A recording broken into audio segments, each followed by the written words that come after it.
এইরকম হেলদি একটা কাবাব পেলে কেউ কিন্তু না বলবে না। আসুন দেখে নিই কীভাবে বানালাম। নিয়েছি কিছু সবজি যেমন গাজর, ক্যাপসিকাম, পেঁয়াজ, সুইট কর্ন, লঙ্কা, আদা রসুন কুচি। ফ্রাই প্যানে দিলাম একটু বাটার, তার মধ্যে প্রথমে আদা রসুন কুচিটা দিয়ে দেব। দিয়ে সমস্ত সবজিগুলো একে একে দিয়ে দিলাম, দিয়ে ফ্লেমটাকে একদম লোতে রেখে 2-3 মিনিট একটু নাড়াচাড়া করে নেব। এগুলোকে সেদ্ধ করার জন্য পরিমাণ মতো নুন দিয়ে দেব, ঢাকা দিয়ে 2-3 মিনিট রেখে দিলাম।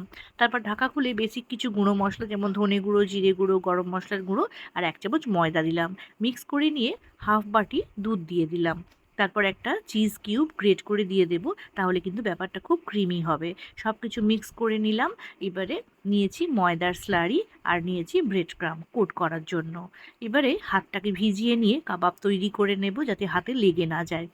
তারপর ময়দার গোলায় ডুবিয়ে নিয়ে ব্রেড ক্রাম্বের মধ্যে ভালো করে কোট করে ফ্রিজে আধ ঘন্টা রেখে দেবো সেট হওয়ার জন্য।